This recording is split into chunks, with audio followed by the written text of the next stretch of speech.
Today I'm going to read Sassy Gracie by James Sage, which is quite ironic. Right.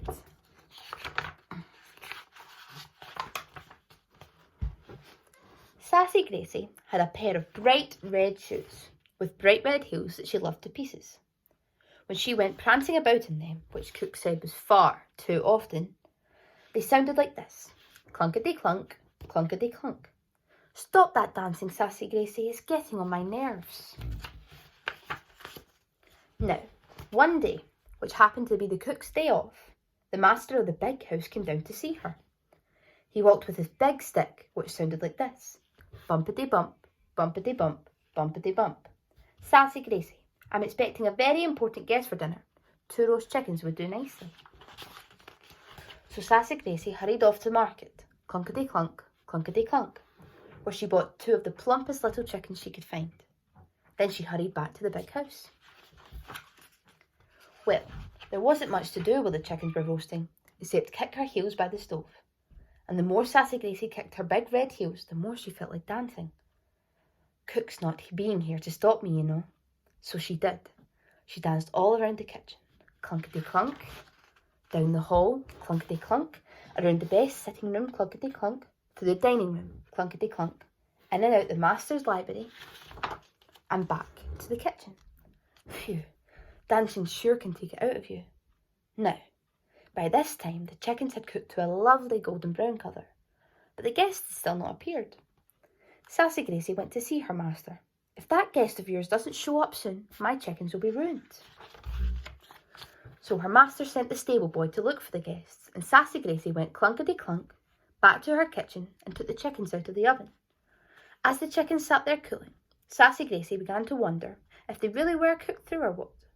So she thought she'd best have a little nibble of one. Well, the wing's okay, but that drumstick looks a bit iffy. So she had another little nibble, just to make sure, and another, until the chicken was no more than a spiky carcass of well-picked bones. Eating all that chicken made her feel so frisky that she started dancing all over again. Out the back door, clunkety-clunk, into the cook's kitchen garden, clunkety-clunk, to the stable yard, clunkety-clunk, over the bridge, clunkety-clunk, across the meadow, and back to the kitchen, where she noticed the second chicken still cooling on the table, and she began to wonder if it possibly could be as well cooked as the first. Well, there's only one way to find out, and that's to taste it. After all, the cook is allowed a little nibble every now and again, which was more now than then, for soon the second chicken was no more than a spiky carcass of well-picked bones, just like the first. My, oh my, that sure was tasty, if I do say so myself. And then she heard the master call, Sassy Gracie, my guest is arriving, get the dinner ready. Oh dear, what was Sassy Gracie going to do now? She'd eaten both the chickens. Well, this is what she did. She scooted out the back door and around the house to the front, clunkety-clunk, clunkety-clunk, where she bumped into the guest coming up the walk. Crikey, mister, are you in trouble? If I were you, I'd hot foot at home while the going is good.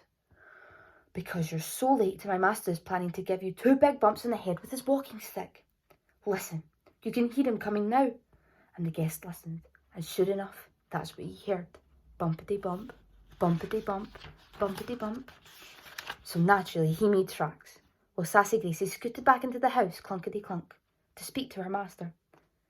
That fine guest you invited, he's run off with my 2 roast chickens. Her master was very annoyed. You don't say, both roast chickens? A fine guest indeed. He might at least have left me one to eat. And away he ran, waving his walking stick in the air and shouting, Stop! Only one! All I want is one! But the poor guest, thinking his host now meant to give him 1 big bump on the head instead of 2, ran all the way faster. And Sassy Gracie? Well, she went prancing up the stairs, clunkety-clunk, to her little room at the top of the big house, clunkety-clunk, and plopped herself on her big brass bed, clunk, where she kicked off 1 big red shoe with its big red heel, clunk, and the other big red shoe with its big red heel, clunk. And before she knew it, she was fast asleep. And did she snore, having danced all that day and eaten so much chicken? You bet she did. The end. Oh, bitch.